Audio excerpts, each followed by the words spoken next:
Olá, estudante! Muito bem-vindo ao meu canal, Kelly aqui da Didasco falando, e esse é mais um vídeo para você arrasar na redação, tá? Se você tá precisando trabalhar aí Aristóteles e tá achando aquilo muito conceitual, não tá entendendo como aplicar aquilo claramente no seu tema, então problemas resolvidos. Eu te garanto que até o final da aula você vai sair daqui mandando ver nesse assunto, combinado? Então já sabe, né? Dá play no vídeo, pega seu papel e caneta e cola o olho aqui.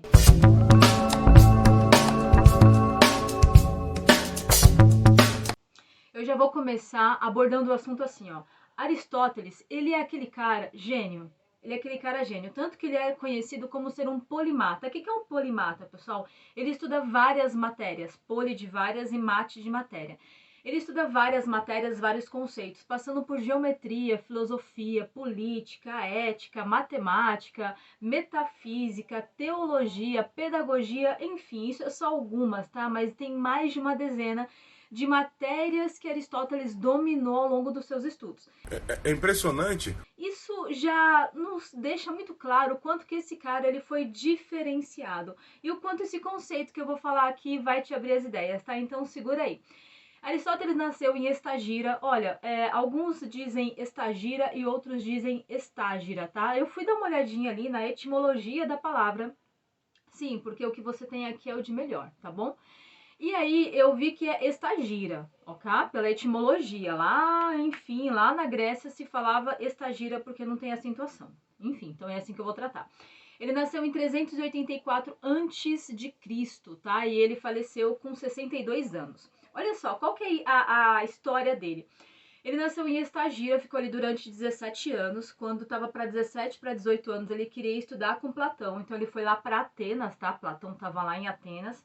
Ele estudou com Platão, ele foi um dos discípulos, tanto que muito dos textos de Platão foi Aristóteles que escreveu, tá?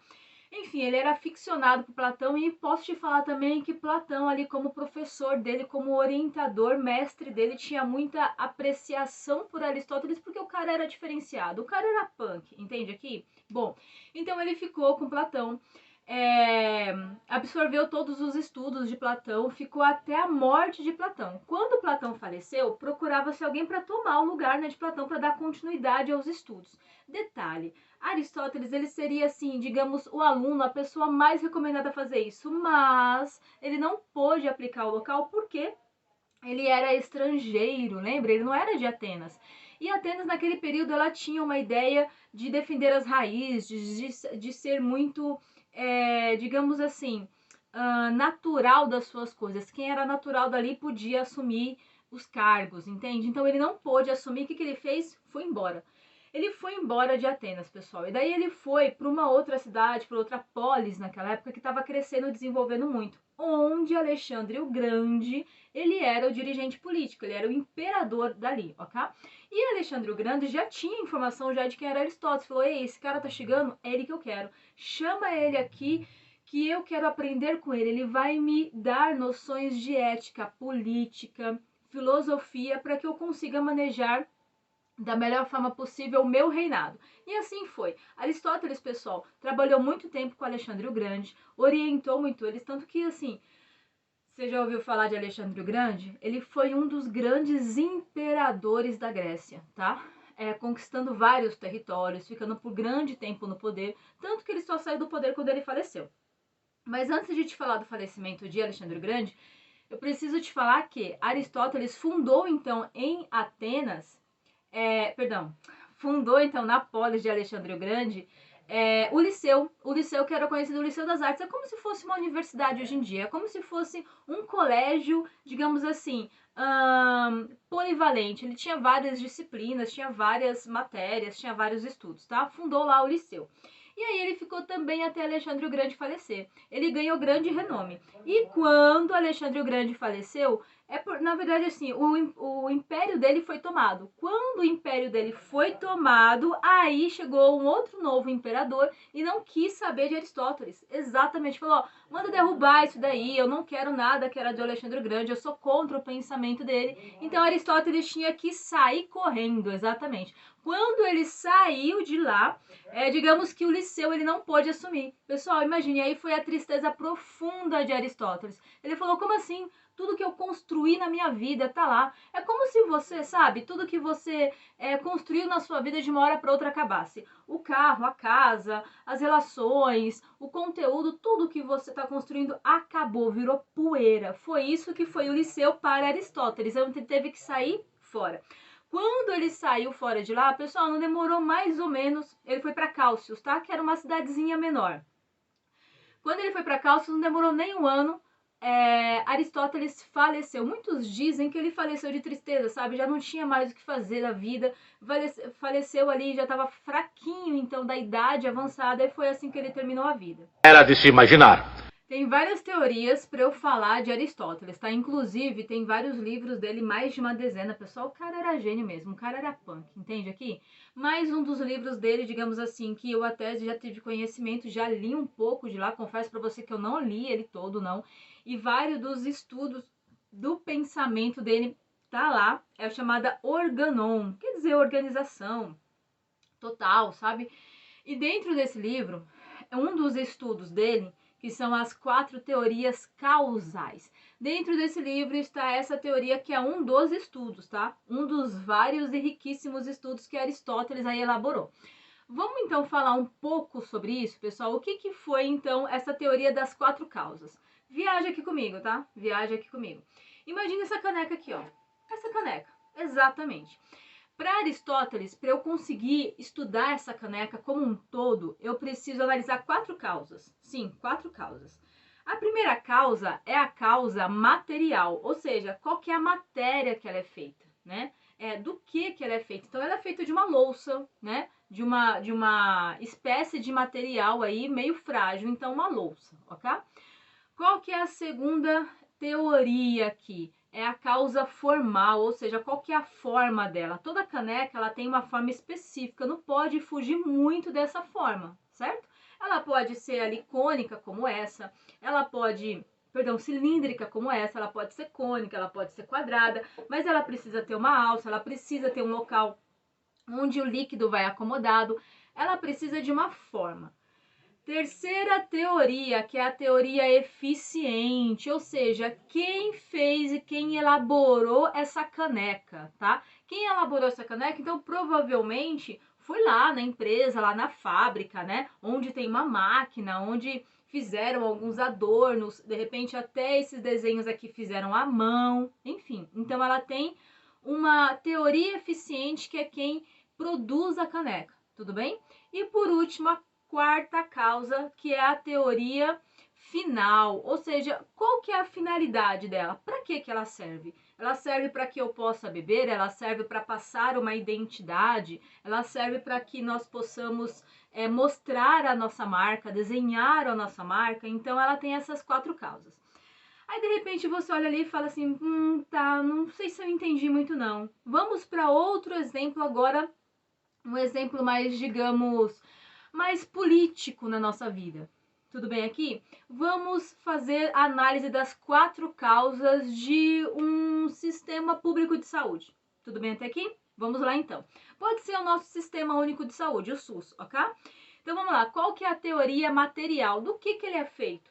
Ele é feito de pessoas, tem lá uma parte que é humana, tem uma parte que é material, então é feito de prédios, de construções, tem uma parte que é feito dos insumos, que são os materiais, as ferramentas, os insumos para vacina, para cirurgia, os medicamentos. Então, pessoal, digamos que a teoria da causa material é a matéria de que todo esse sistema único de saúde é feito, ok?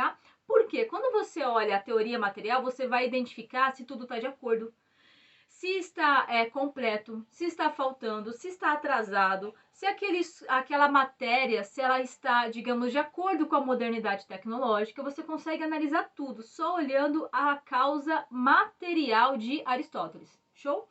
Agora vamos para a causa formal, sim. Qual que é a forma disso? Então, olha, dentro de um sistema único de saúde, provavelmente eu tenho que ter prontos socorros, Aí esses prontos-socorros, né, eles precisam ser parte para pediatra, parte para atendimento geral. Eu também preciso ter hospital, sim, porque nesse hospital é que vão ter cirurgias, vão ter procedimentos mais complexos. Eu preciso ter unidades básicas de saúde ou simples um postinho, né, o que a gente fala no dia a dia, porque é mais para vacina, para o atendimento mais rápido da população, para uma propaganda sobre a dengue, uma vacinação contra a dengue, algo assim. Então eu preciso ter várias formas de atendimento desse Sistema Único de Saúde. Faz sentido? Agora vamos para a terceira causa, tá? Que é a causa eficiente, ou seja, quem é que construiu esse Sistema Único de Saúde? Então, será que foi um grupo? Será que foi o Ministério da Saúde? Será que foi uma pessoa que projetou a ideia, que escreveu um projeto, colocou para votação e todos tiveram que votar? Então, na realidade, se todos tiveram que votar, contribuir com a ideia, se mais algumas pessoas deu opinião e opções dessa ideia, então ele foi formado por mais de uma pessoa, por um grupo de pessoas. E para que isso funciona, pessoal? Porque a gente precisa analisar quem foi. Então, será que essas pessoas que colaboraram com esse projeto, será que elas eram médicas todas? Será que ali também tinha algumas pessoas que faziam parte da assistência social, do assistencialismo social? Será que ali também tinha cientista político ali dentro para avaliar como que aquilo ia ser direcionado de forma política, atender melhor as pessoas que mais precisariam? É profissionalismo. Você entende? Aqui você vai analisando a situação como um todo, de forma muito mais, digamos, meticulosa, cuidadosa, detalhista, entende? Evita-se o erro, ok? E por último, a causa final, ou seja, para que existe Sistema Único de Saúde? Será que é para barateamento? Será para que o custo fica melhor? Será que é para que ele possa atender e disseminar maior a população? Será que é para que ele possa ser mais, digamos, eficaz? Então eu vou ter um hospital em determinados locais, eu vou ter unidade básica de saúde em determinadas regiões mais distantes do centro. Nessas unidades básicas de saúde, eu vou ter pontos estratégicos que elas ficarão em pontos fixos ou em pontos móveis, ali de repente com vacinação, né? Que de repente você precisa só num grande período, não precisa ficar lá 10 anos, 15 anos, é num período pequeno. Então você percebeu aqui comigo que quando tem essa teoria das causas, da causalidade, você consegue analisar toda e qualquer questão, seja uma questão mínima, com um objeto ali, simplista, uma caneca, ou seja uma questão mais holística, né? Uma questão mais complexa, que é um sistema único de saúde, um sistema de saúde pública. Você consegue olhar isso com um olhar mais do todo. E quando você analisa essas 4 causas, pessoal, você identifica pontos a melhorar, você identifica gastos desnecessários, você identifica, de repente, políticas que elas são muito boas, muito eficientes e você precisa baratear ou então colocar aquilo de forma que alcance mais pessoas da população. Ah, deu certo em determinado bairro, então vamos fazer esse teste agora, ampliar para mais uma cidade, para mais um estado, para uma região maior. Percebe que tudo você pode aplicar a teoria da causalidade. Você vai pegar um problema e analisar ele de todos os seus pontos de vista, tá? Tanto que dá uma olhadinha nessa imagem que está aparecendo para você. É como se essas 4 causas, cada uma delas fosse uma extremidade dessa cruz que eu fiz aqui. E quando você junta 2 pontos dessa cruz, você faz um símbolo do infinito. Ou seja, é uma forma de você analisar a situação de forma infinita como um todo. Você olhar por cima o problema e você ter uma visão holística dele, de todos os pontos de vista, de todas as questões. Fez sentido ou não? E agora, de repente, você me pergunta, legal, Pro, agora eu já gostei disso, já entendi como que eu posso olhar a questão da educação, da saúde, do preconceito, da minoria social, da sustentabilidade. Olha, eu poderia ficar aqui horas com você, pegar um assunto e analisar desse ponto de vista, como eu fiz com o sistema básico de saúde, tudo bem?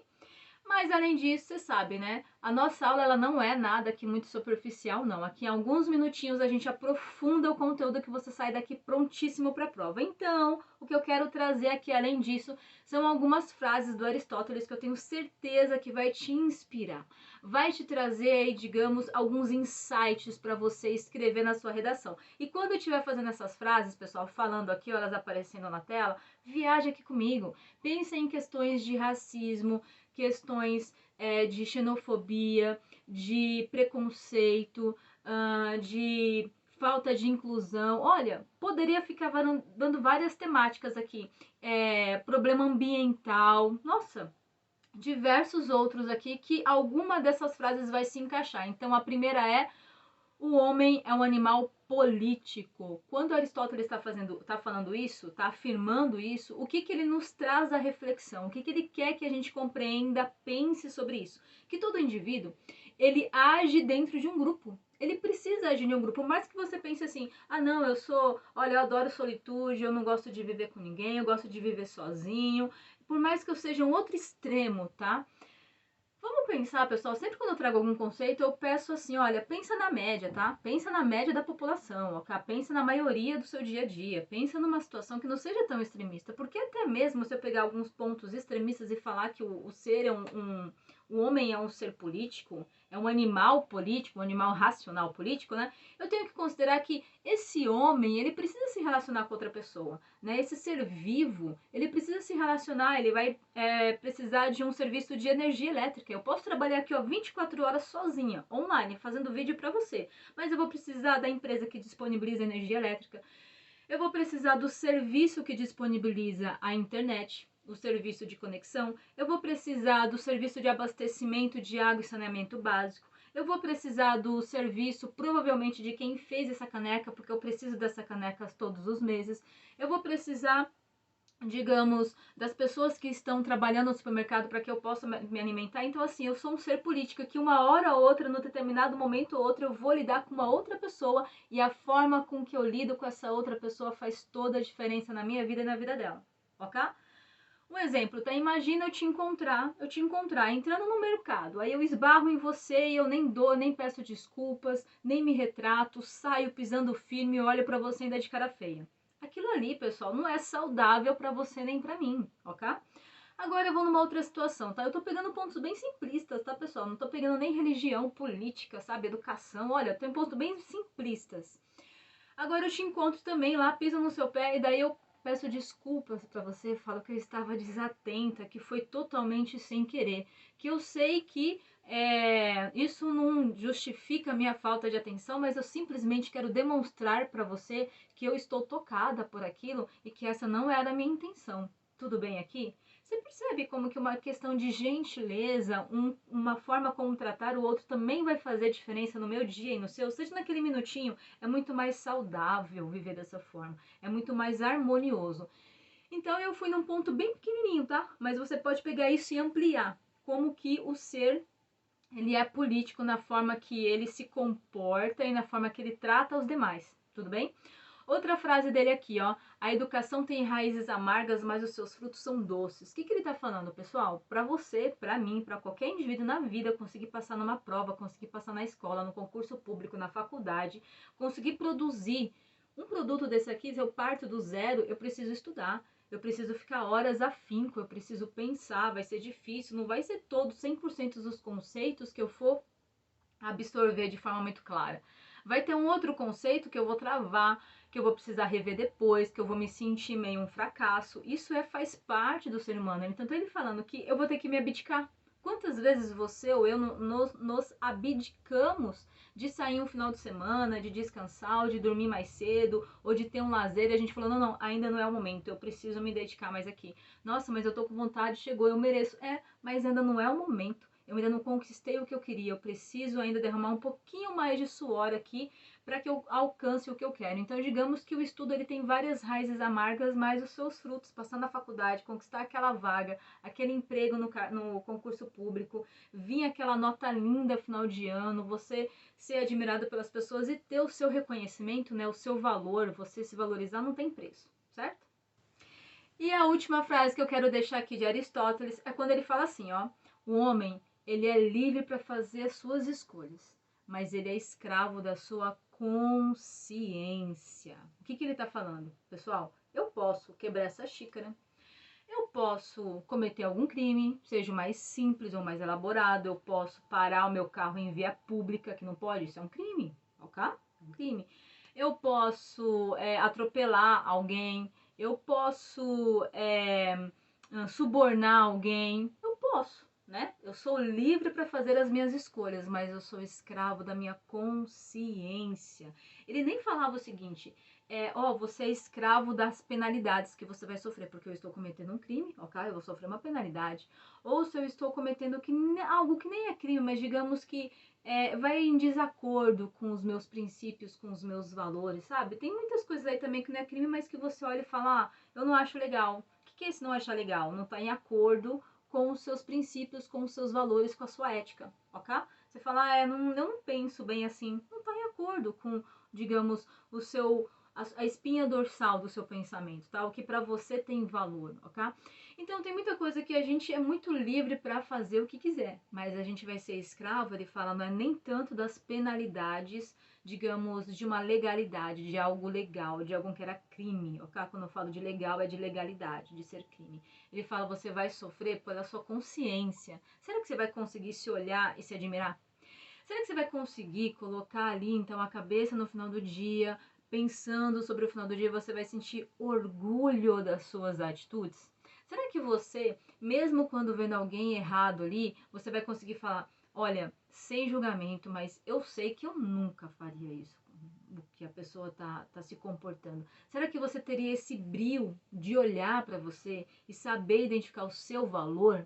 Porque você tem a sua consciência tranquila, você não tem o que se martirizar, você não tem nada ali durante o dia que você fez que está em desacordo com aquilo que você acredita, com aquilo que para você, digamos, é o saudável, é o certo, digamos, é o ético e moral. E aqui eu termino com o último pensamento dele, ele falava que a ética e a política são inseparáveis. Óbvio que quando você me ouve falar isso, já veio muita coisa na sua cabeça. Não é não, professora.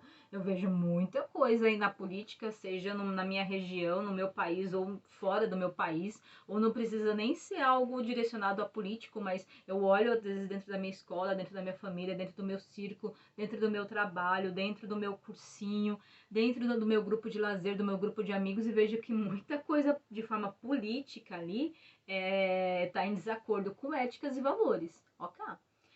Então, vamos considerar que ele estava lá em antes de Cristo, né? E para ele, no raciocínio dele, era assim que deveria ser, não necessariamente assim que era. Faz sentido?